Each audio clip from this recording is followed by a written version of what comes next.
Daniel, si quieres ir poniendo tu presentación, por Sí, favor. voy. Bueno,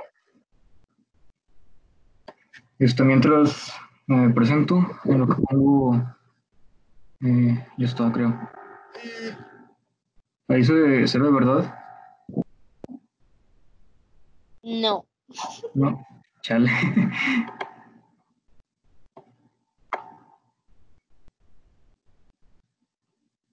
Ahí está.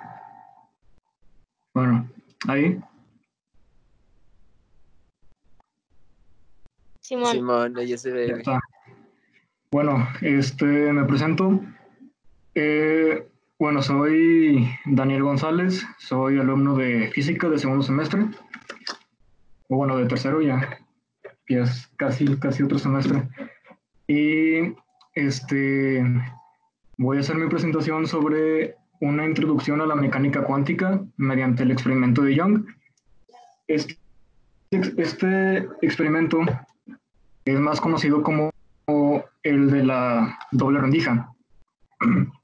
Y ahorita les voy a platicar un poco sobre lo que consiste, las conclusiones de este experimento también, desde un punto de vista clásico y desde un punto de vista cuántico.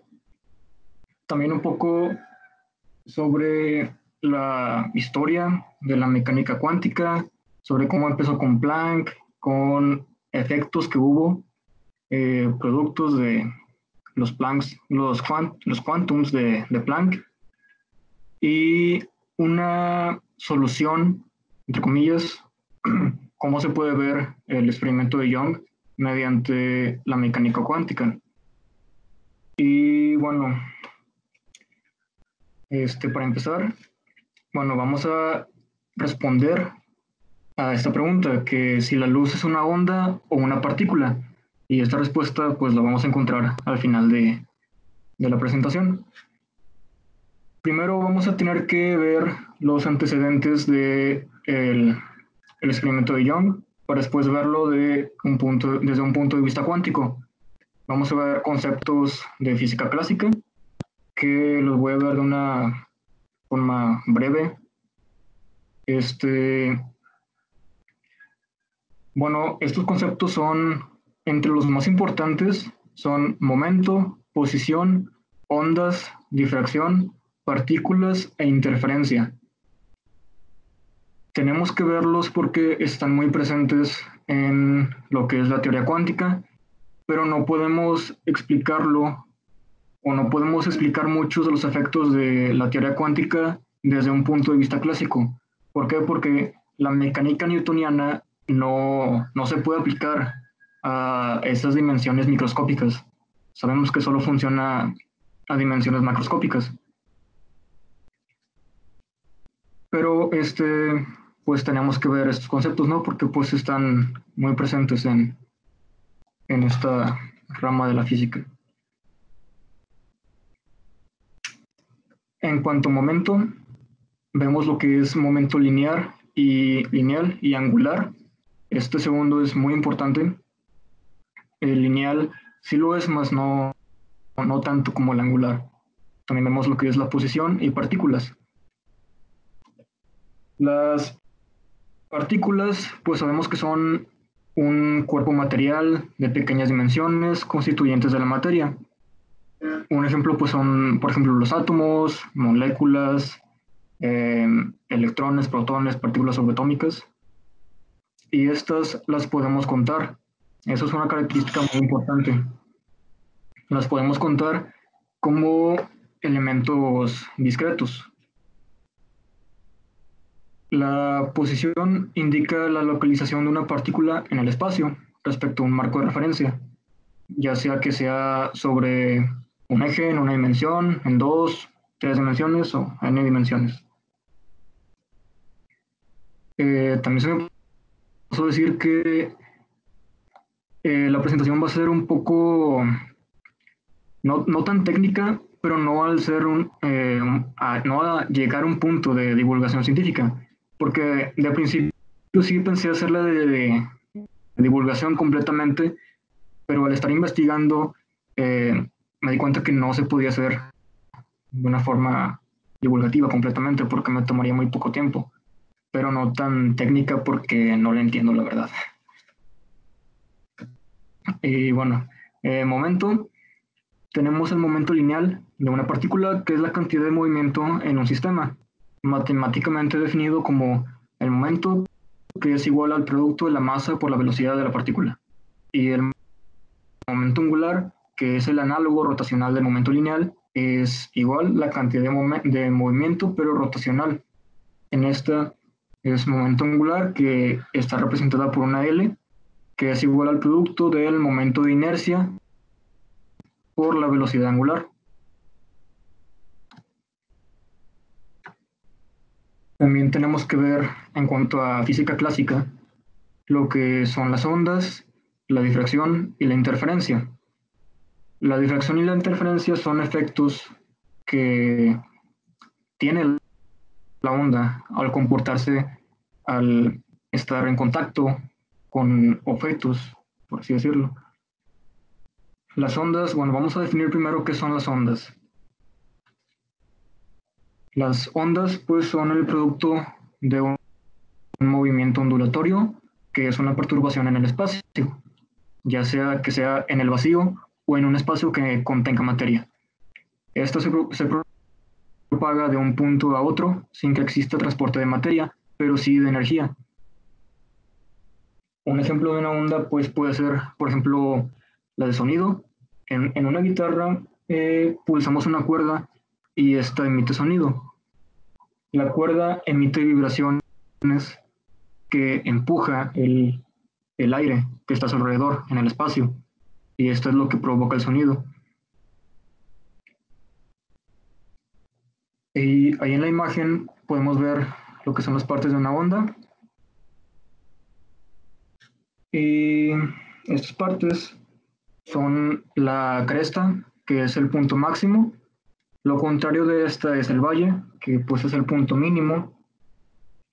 La longitud de onda es el espacio o la distancia entre dos crestas consecutivas de la onda. Esto se representa por la letra griega lambda, y esta varía con la energía. Esto va a ser importante con respecto, vamos avanzando con la presentación. Si esta longitud es más grande, la energía es pequeña, pero si la longitud es pequeña, la energía, por consecuencia, va a ser más grande, ¿no? Más alta. Se puede decir que la longitud es inversamente proporcional a la energía de la onda o del sistema. El nodo es el punto de contacto con el punto medio de la onda o el punto de equilibrio. Y la amplitud es la distancia vertical entre el punto medio a la cresta. El periodo es el tiempo que demora la onda en ir de una cresta a la siguiente. Y también algo que no está ahí, pero que es importante definir, es la frecuencia, que es el número de veces que la onda se repite en una unidad de tiempo. Esto se define como frecuencia es igual a 1 sobre el periodo. Creo que la puedo poner aquí la fórmula. Sí, bueno, ahí todo feo. F es 1 sobre el periodo. Muy comúnmente la unidad de tiempo pues son los segundos, porque es la unidad del sistema internacional. Y bueno, ahora entramos con lo que son las ondas en fase. Las ondas en fase son, bueno, se dice que están en fase dos o más ondas si estas están sincronizadas, por así decirlo. En otras palabras, como si dijéramos que el punto C y C' tienen desplazamiento y velocidades idénticas, o sea que van pues igual, ¿no? Como si fueran una onda en conjunto, van subiendo y bajando de la misma manera, en el mismo tiempo. Bueno, son idénticas en cualquier instante de tiempo. Sus vibraciones son idénticas y van al unísono. Una característica que es importante, o para simplificar todo esto que dije, es que la longitud de onda sea un elemento, la cantidad de la longitud de onda sea un elemento de los naturales. ¿Por qué? Porque si tuviéramos la longitud de onda que fuera un elemento de los reales, sea una parte, una fracción, tendríamos lo que se llama la onda en desfase. Este es el contrario a lo que es la onda en fase, que es cuando las ondas del sistema no están sincronizadas.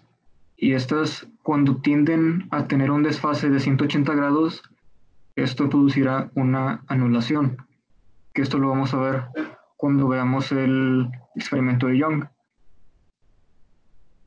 Aquí la longitud de onda pues es diferente, ¿no?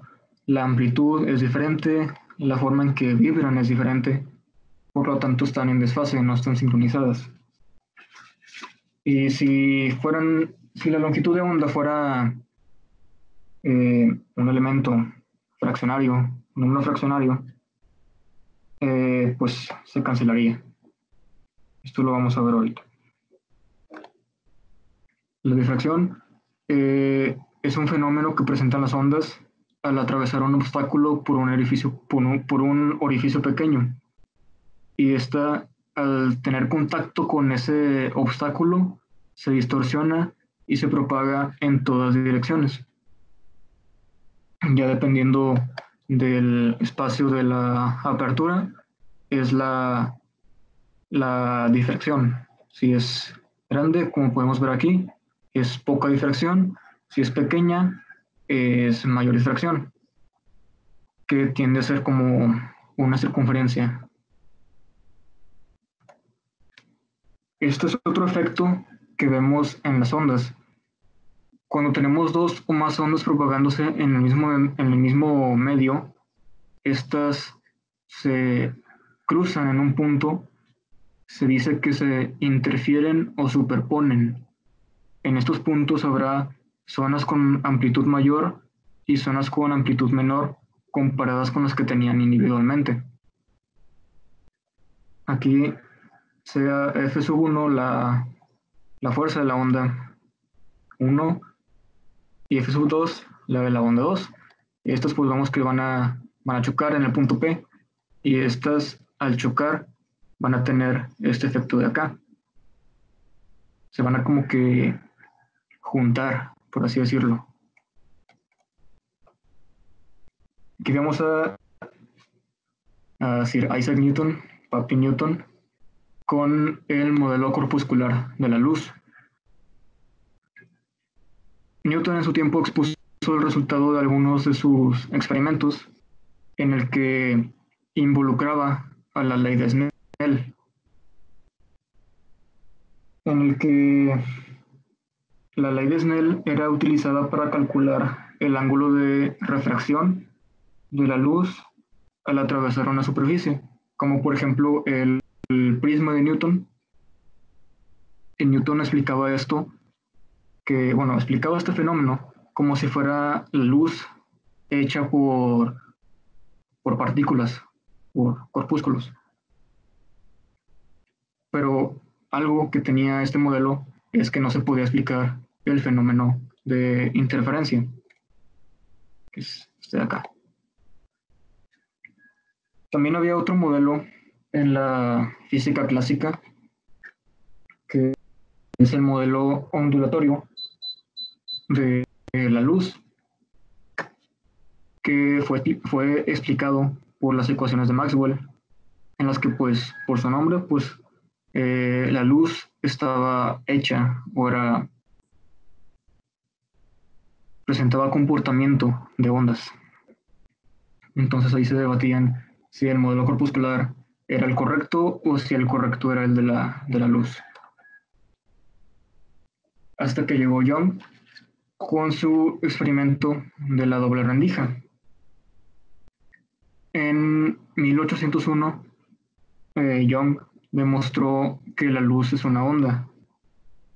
Llevó a cabo un experimento definitivo para demostrar esto, en el que Young enfocó un rayo de luz hacia una tarjeta con dos rendijas o dos aberturas, que son este de acá, en el que la luz proveía pues los corpúsculos o las ondas. Y atrás de este panel con las rendijas estaba lo que es el panel de el choque o el contacto, el impacto de esta luz. Y pues al observar que la luz al otro lado de la tarjeta no solo vio una imagen de las dos rendijas, sino un patrón de puntos brillantes, que son estos de acá. Aquí vamos a dividir o repartir el experimento en tres partes. La parte 1 es que si vemos el experimento, si vemos que la luz produce, o bueno, si la luz va en esta dirección y atraviesa la rendija, tenemos este comportamiento acá en el panel de impacto. En base a esto, podemos suponer que si tenemos dos rendijas, el comportamiento va a ser este.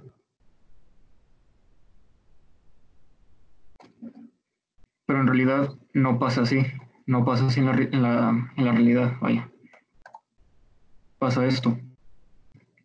En el panel de impacto, como vimos, surge este patrón. ¿Pero por qué?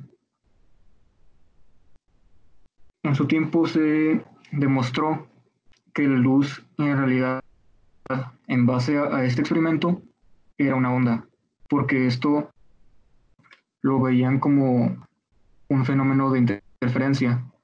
Las ondas de la luz se superponen, bueno, atraviesan las dos rendijas y llegan a un punto en el que se superponen, en donde los puntos brillantes son los puntos en los que las ondas chocan en el panel y se superponen, los puntos brillantes, y los puntos oscuros, aquí los espacios donde no vemos puntos de choque, son los puntos donde las ondas están en desfase. Si están en desfase se cancelan, por lo tanto no hay puntos de choque en estas zonas, pero en estas sí. Y no se explicaban por qué. Podían demostrar que la luz era una onda en base a este patrón en el panel de impacto, pero no saben realmente por qué se daba este patrón y no sino solo lo explicaban con que la luz era una onda. Y este paradigma siguió por 100 años. En tiempos modernos, pues ya se puede hacer con una pistola de electrones. No sé si se puede decir así, pero pues son un artefacto que lanza electrones, ¿no? Y pues presenta el mismo patrón. Siguió por 100 años este paradigma hasta que tenemos el nacimiento de la física cuántica con los cuantos de Planck y el efecto fotoeléctrico. Este último como consecuencia de los cuantos de Planck. Los cuantos de Planck surgieron al estar él estudiando la radiación de cuerpo negro, que es la radiación emitida por un objeto que no refleja luz visible. Pero sin embargo, como todos los cuerpos emitimos luz, esta no siempre es visible. Por esta razón, los físicos no podían solucionar el problema de este cuerpo negro, ¿no? De cuánta luz de diferentes colores emitía. No se podía explicar el espectro de la luz. Por lo tanto, Planck sabía que el espectro tenía una forma particular, que con mucha luz emitida a bajas frecuencias y con muy poca luz a altas frecuencias, y que el pico del espectro dependía solo de la temperatura del objeto. Por esta razón nosotros emitimos radiación o luz ultravioleta, no, infrarroja, perdón, y que la ultravioleta es la que nos causa cáncer, problemas en la piel, y ya pues los rayos X, los rayos gamma, pues son los más peligrosos contra la salud de nosotros. Basándose en esto, Planck recurrió a un truco que consistía en imaginar que todos los objetos contenían osciladores, que como buen físico que era, amaba los osciladores. Estos eran ficticios que emitían luz, pero solo a ciertas frecuencias. Debido a esto, encontró que podía considerar la luz como elementos discretos o partículas. Con elementos discretos, pues son elementos que podemos contar con los números reales, con números enteros.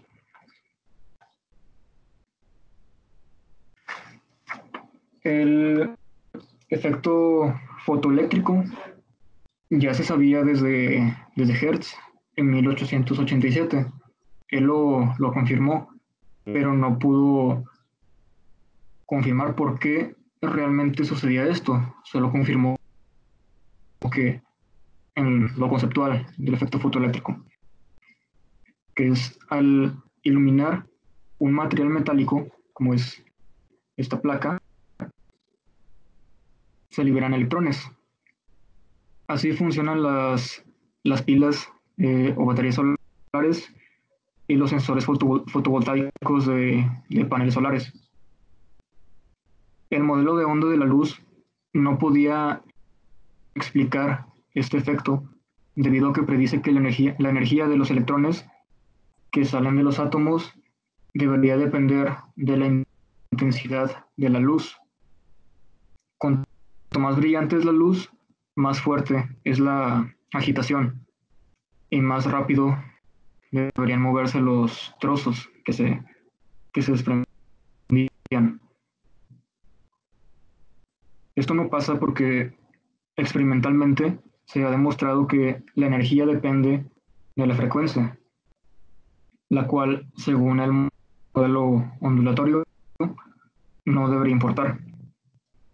A bajas frecuencias no se liberan electrones, mientras que a altas frecuencias, incluso una agitación muy sutil en los electrones provoca que estos liberen bastante energía. Einstein describió el efecto fotoeléctrico usando la ecuación de Planck, que es la que está aquí. Es energía es igual a la constante de Planck, que es 6.63 por 10 a la menos 34 joules por segundo, por una frecuencia, que es la frecuencia de luminosidad de la luz. Como una curiosidad, Planck usó la letra H por una palabra en alemán que significa ayuda, debido al problema del cuerpo negro usó este truco como una ayuda para solucionarlo. Y bueno, el efecto fotoeléctrico, Einstein también describió este efecto como un rayo de luz. Describió este rayo de luz como una corriente de partículas, cada una con una energía igual a la constante de Planck, que en esto fue lo que se basó en la teoría de Planck. Esta energía multiplicada por la frecuencia de onda de la luz, que es la ecuación de Planck. A estas partículas los llamó fotones, que estos siempre proporcionan una cantidad fija de energía según la frecuencia de la luz que se emite en la placa metálica.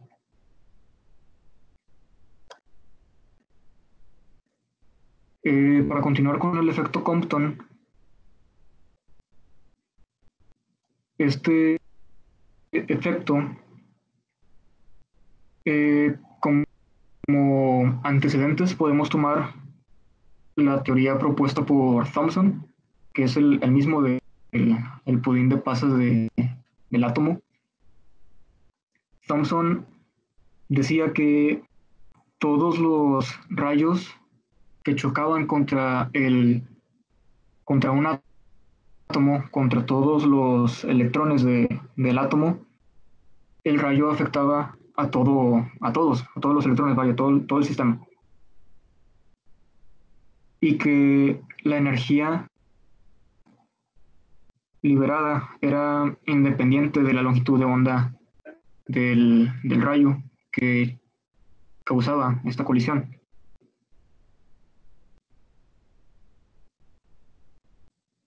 Esto lo hizo con rayos X, pero había dos casos. Con rayos X débiles todo iba bien, pero con rayos X fuertes se hacía un desastre y no se podía explicar con la teoría de Thomson. Compton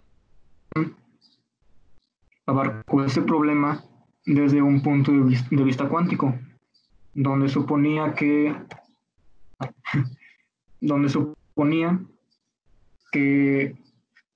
el rayo era un cuanto que gastaba su energía en un solo electrón al colisionar. En vez de que el rayo afectara a todos los electrones del sistema, del átomo, el rayo de rayos X solo afectaba a uno. Como consecuencia de esto, el electrón sale disparado en una dirección definida y el rayo de rayos X sale también disparado con un ángulo, que por ejemplo aquí tenemos el inciso A, que es el rayo X, va a chocar contra el electrón y al chocar en este punto, el rayo X sale disparado con este ángulo. Si tenemos este eje como referencia, tenemos pues este ángulo θ, sale disparado con ese ángulo, mientras que el electrón también sale disparado con un ángulo. ¿Qué pasa en el inciso C? Compton con este experimento demostró que al momento de el electrón salir disparado, este experimentaba o tenía un momento igual al cambio del momento del rayo X. Esto, bueno, pues el electrón sale disparado debido a que tiene más energía de la permitida en el nivel del átomo en el que está, en el nivel de los orbitales. Eso de SP1, SP2 y eso, pues si se tiene más energía, tiende a saltar ese ese electrón. Y esto pues lo podemos aplicar como una explicación de por qué hay corriente en, en la placa metálica, en el efecto fotoeléctrico. También otro efecto, otra consecuencia que se me pasó a decir en cuanto al rayo, es que aquí vemos que el rayo, antes de la colisión, tiene una longitud de onda, que la podemos llamar lambda sub cero, y que aquí, después de la colisión, tiene otra diferente, otra más larga. ¿Por qué? Porque por la conservación de la energía,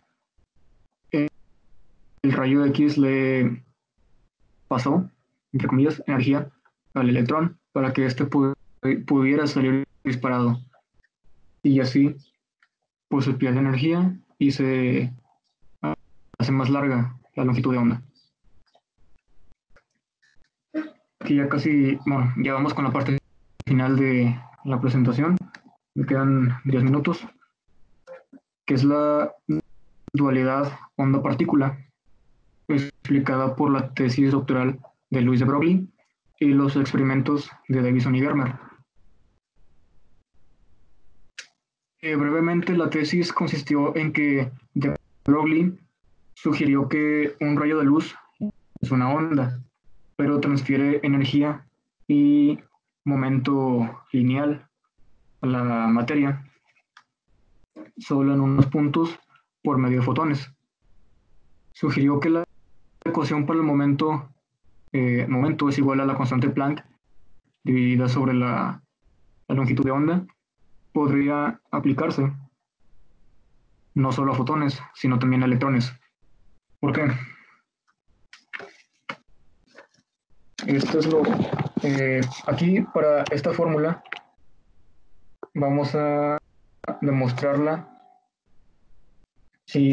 igualando estas dos ecuaciones. La de E igual a mc al cuadrado de Einstein y la ecuación de la energía de Planck, que es E igual a la constante de Planck por velocidad o frecuencia. Vamos a ponerla como velocidad. Vamos a igualar estas dos. Por lo tanto, tenemos mc al cuadrado es igual a h por v. Tenemos que la velocidad o la frecuencia es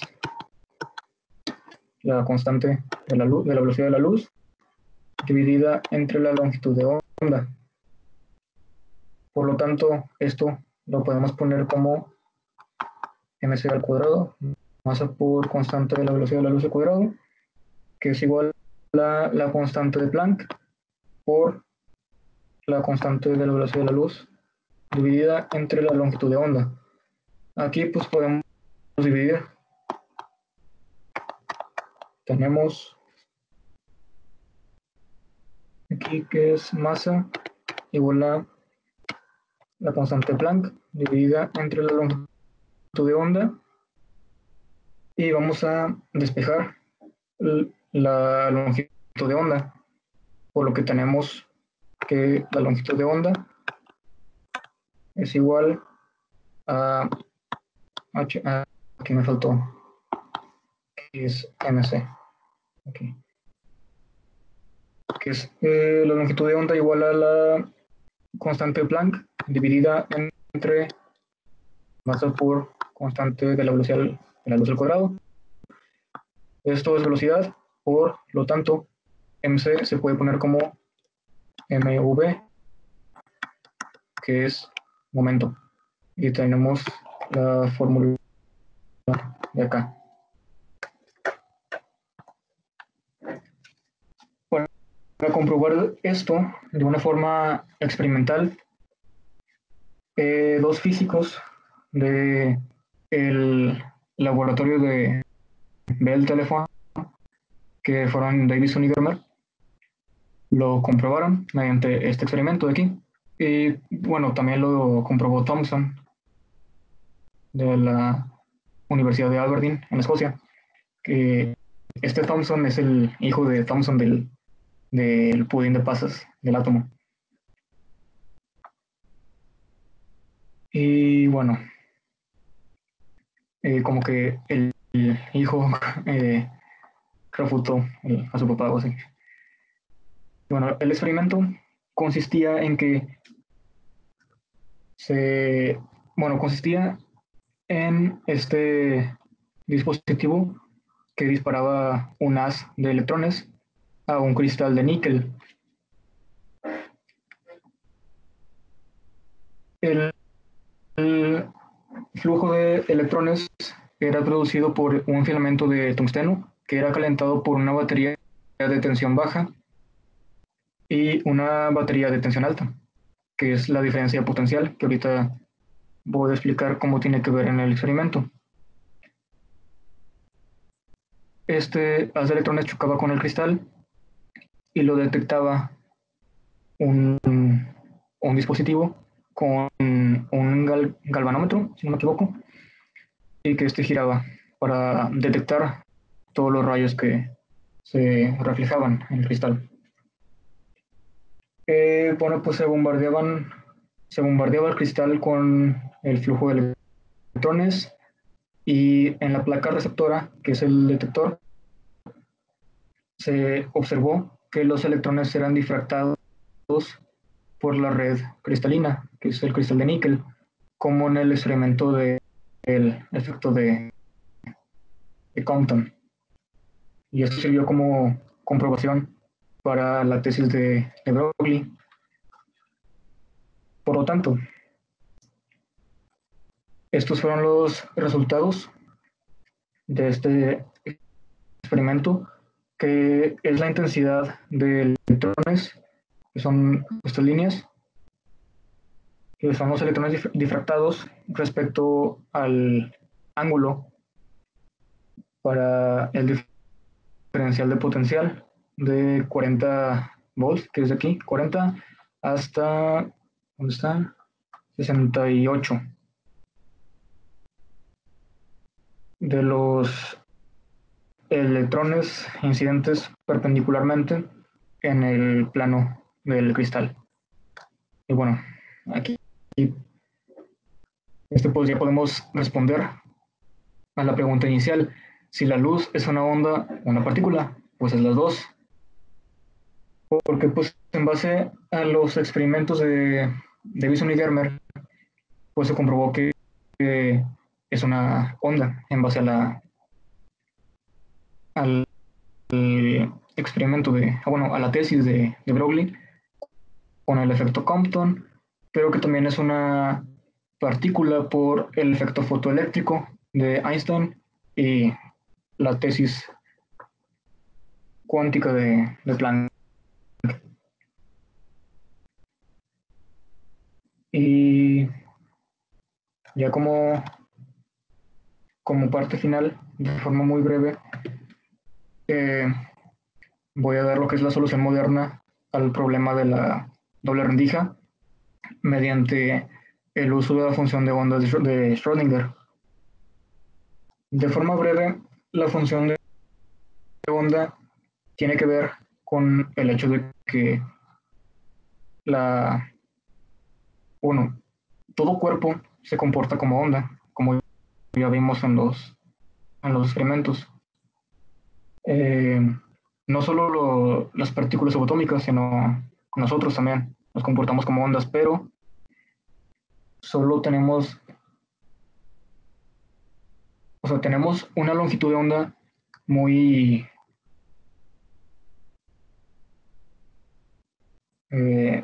pequeña, ¿verdad? Por lo que no tenemos un comportamiento de onda.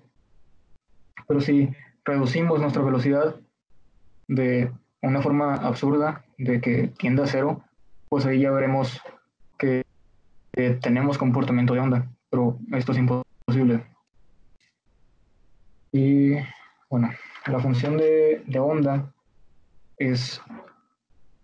la propuso Schrödinger con el hecho de que una onda de materia, al igual que una onda de luz es una onda de probabilidad.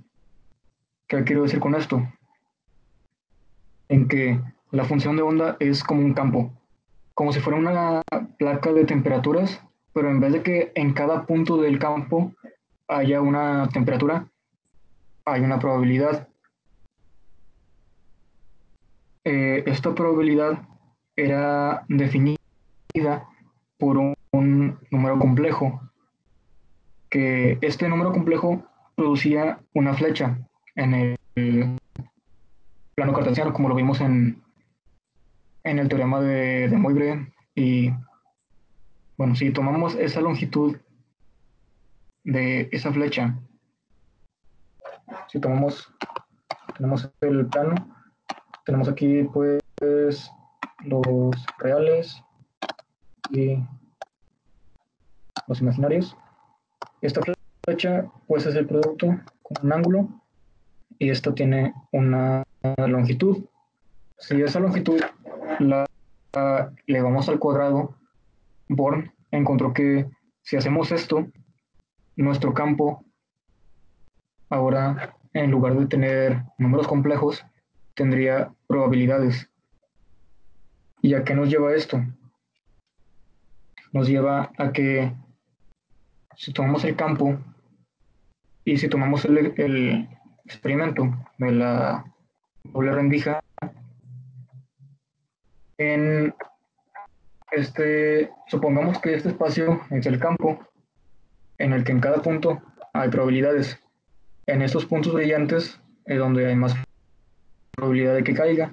¿Por qué? Porque, bueno, vemos que aquí en el centro es donde hay más puntos, porque es la zona donde las ondas, si lo vemos como ondas, se superponen aquí, es donde hay más probabilidad de que caiga, mientras que acá en los extremos no lo es tanto, y eso nos lo da la ecuación de Schrödinger, que es esta de acá.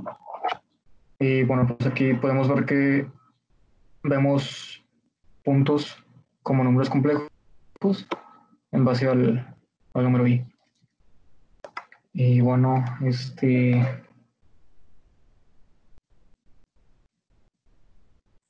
básicamente esa es la solución moderna al problema de la doble rendija.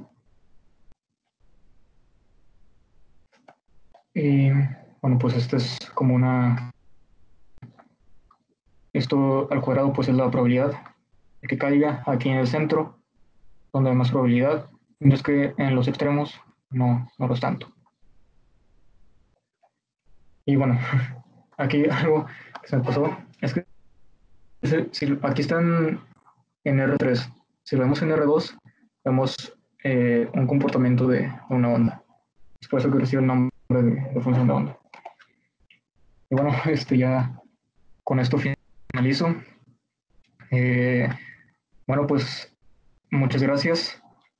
Y bueno, aquí están mis referencias y descartar. Okay. Uh.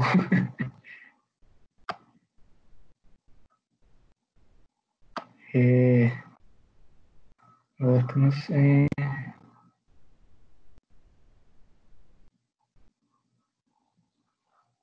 ¿Por qué se te hace que es puro pedo lo de cuántica? A ver, voy a dejar de compartir. A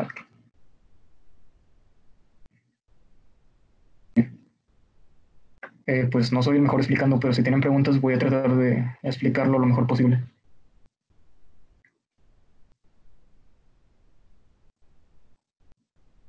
Antes que nada, quiero agradecerte, Dani, por participar. Te quedó muy bonito Sí, el COVID todo. es falso. Gran plot twist que tuve al final. Sí, así Sí, es. todos están comentando Uh, Chuy, era mentira para poner antenas 5G. Chuy, sí, les inyectan COVID en los hospitales para quitarle el líquido de las rodillas mientras instalan las antenas de 5G.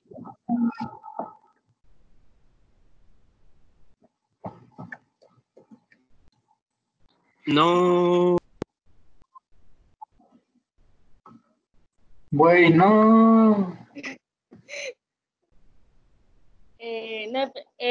Pregunta, con el trabajo que ahorita acabo de mostrar, ¿qué piensas hacer como a futuro? De que hasta ahí dejar tu investigación o Ah, de bueno. ahí le quieres continuar o qué quieres hacer. Bueno,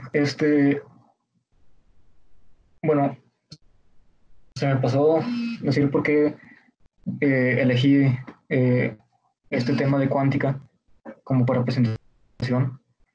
Y es que a futuro me gustaría dedicarme como investigador a ya sea física de partículas o física cuántica. Este,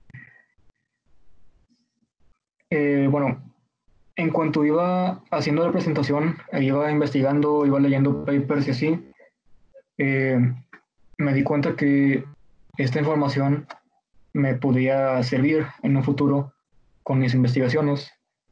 Y, y, bueno, ahorita la más cercana, por así decirlo, es bueno, más cercana, pero igual es bien, bien loca, que no creo que se pueda hacer.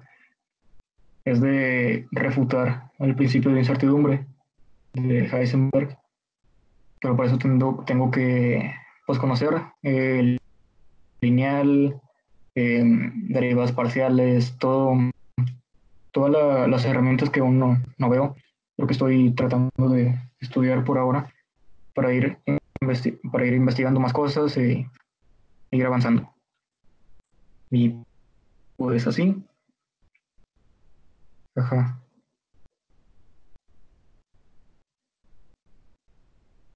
Ok, todo muy bien. No sé si alguien tenga una pregunta, comentario o lo que sea sobre la presentación.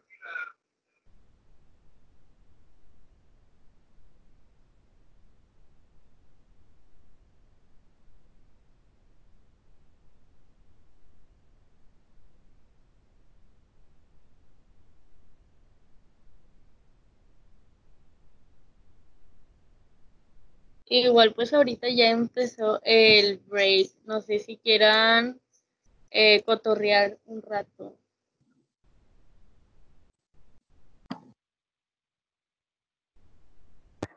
¿Cotorrear? ¿Aquí en el cotorreo científico? No lo creo. No sé, o sea, ¿qué es cotorreo? No entiendo. Mm, ¿Me explicas, Choy? Jiji. Sí. ¿Qué onda? No, pues Dani, te quedó muy chido todo. Hay éxito ahí con tus estudios en tus herramientas matemáticas y pues esfuérzate un montón.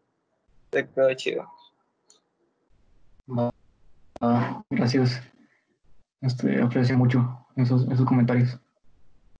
Y pues igual éxito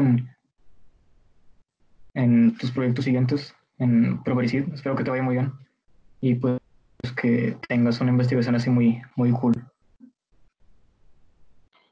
Gracias, gracias. Se aprecia.